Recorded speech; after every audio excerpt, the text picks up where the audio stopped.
today's topic we need to discuss is the modular ratio. We'll discuss everything about the modular ratio, that what is modular ratio, formula क्या है, physical significance क्या है, RCC में working stress method में क्यों use करते हैं, LSM में हम इसको क्यों नहीं यूज करते, ये सब बातें हम लोग डिस्कस करेंगे मॉडुलर रेशियो को लेकर। तो सबसे पहली ही चीज मेरे दिमाग में आती है कि मॉडुलर रेशियो है क्या। भाई देखो, फॉर्मूले से अगर हम समझे ना तो it is defined as the modulus of elasticity of steel to the modulus of elasticity of concrete. Practical मतलब को समझेंगे। Do you know one thing कि मॉडुलस ऑफ इलास्टिसिटी का बेसिक सिग्निफिकेंस क्या होता है? मैंने आपको पहले भी बताया था, कोई भी मटेरियल अगर अपने आप में बहुत ज्यादा मॉडुलस ऑफ इलास्टिसिटी रखता है तो इसका मतलब है कि उस मटेरियल की ताकत बहुत ज्यादा है। जितना ज्यादा मटेरियल का मॉडुलस ऑफ इलास्टिसिटी होता है उतनी ज्यादा मटेरियल की ताकत होती है। और अगर मैं इसको ध्यान से देखूं इस पर्टिकुलर रेशियो को, तो मैं अपनी ही भाषा में ये बात लिख सकता हूं कि ये मुझे और कुछ नहीं बता रहा, ये स्टील की और कंक्रीट की स्ट्रेंथ को कंपेयर करने का कोशिश कर रहा है। मैं ये बात कह सकता हूं भाई, मॉडुलस ऑफ इलास्टिसिटी ताकत बताता है और रेशियो यहां पर सिर्फ उन दोनों की स्ट्रेंथ को कंपेयर कर रही है। जब भी हम किन्हीं दो चीजों को डिवाइड करते हैं, डिवाइड करने का फिजिकल सिग्निफिकेंस होता है कि we are just comparing one with respect to other. Are you getting it? तो यहां भी मैं एक की स्ट्रेंथ को दूसरे की स्ट्रेंथ से कंपेयर कर रहा हूं। और हमेशा याद रखेंगे कि कंपेयर जो है वो बराबर की चीजों में होता है। बराबर का मतलब होता है कि अगर आपने कंक्रीट का इतना टुकड़ा लिया है तो आपको स्टील का भी इतना ही टुकड़ा लेना पड़ेगा, जब भी आप उसको कंपेयर कर पाओगे। कॉमन सेंस की बात है कि मैंने सिर्फ आपको कंपेयर का मतलब बताया है कि कंपेयर करने के लिए साइज बराबर होना चाहिए, ठीक है। अब मॉडुलर रेशियो को अगर मैं देखूं तो मुझे पता है यार, इतनी स्टील में इतनी ताकत होती है कि बहुत सारे वजन के कंक्रीट को झेल लेगा। तो डेफिनेटली मैं ये बात कह सकता हूं कि आपकी स्ट्रेंथ जो है वो स्टील की बहुत ज्यादा होने वाली है as compared to the strength of concrete. और इसी पर्टिकुलर सिद्धांत के मुताबिक मैं ये भी कह सकता हूं कि आपका मॉडुलर रेशियो हमेशा 1 से बढ़ा जाने वाला है, कभी छोटा हो ही नहीं सकता। अब है क्या?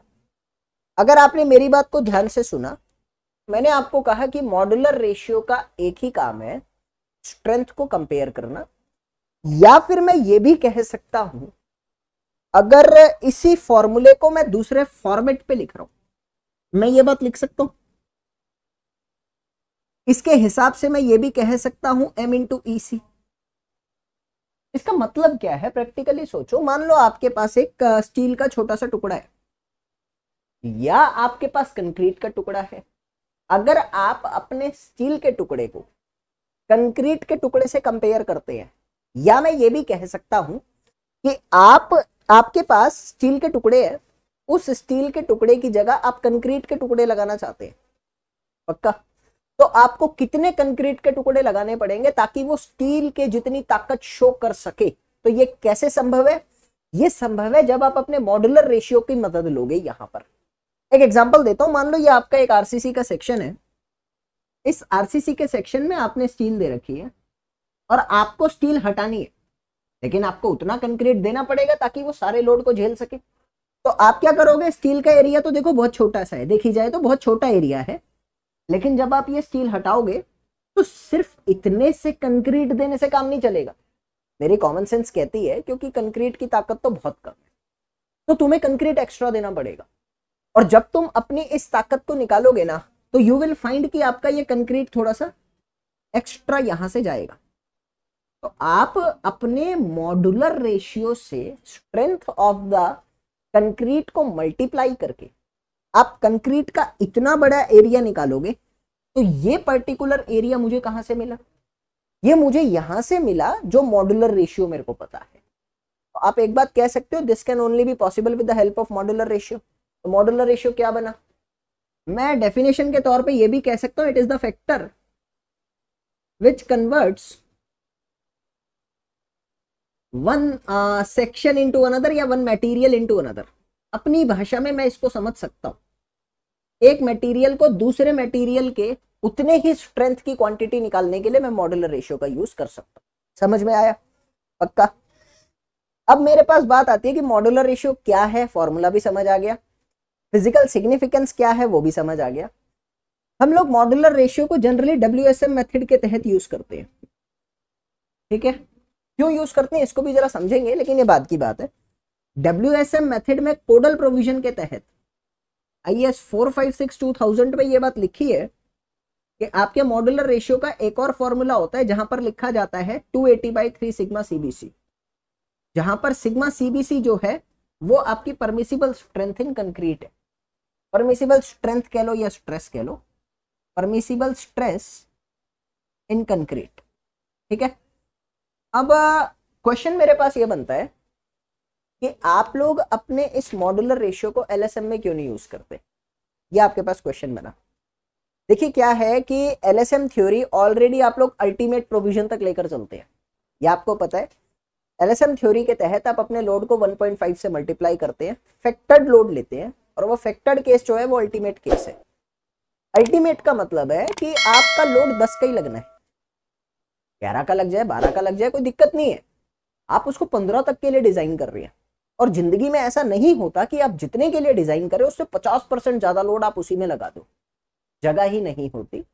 एग्जाम्पल देता हूं, जैसे ये घर है, इस घर के अंदर आपको ऐसा नहीं है फैक्ट्री से उठा के कोई मशीन लगा दोगे, ऐसा थोड़ी होता है। तो फैक्टर लेने का मतलब है कि प्रोविजन 50% एक्स्ट्रा पहले ही ले दिया, अल्टीमेट तक आप पहुंच चुके हो। और WSM में सर्विस कंडीशन का लोड लिया जाता है, मतलब 10 पे डिजाइन करना है और 10 वो लोड है जो लग रहा है, सर्विस लोड है। अगर आप उसमें स्टील हटा देते हो और उतनी ही कंक्रीट दे देते हो, क्या आपके मेंबर का 10 का 10 स्ट्रेंथ रहेगा? नहीं रहेगा, वो पक्का फेल हो जाएगा, होगा। LSM को 15 के लिए डिजाइन करें, स्टील हटा दी, उतनी कंक्रीट कर दी, मैंने कहा आप 2-3 किलो न्यूटन का लोड कम कर दोगे, क्योंकि आपने उतनी कंक्रीट हटा दी ना जो एक्स्ट्रा देनी थी।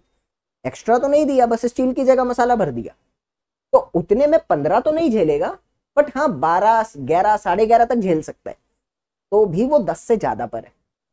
समझ आ रहा है?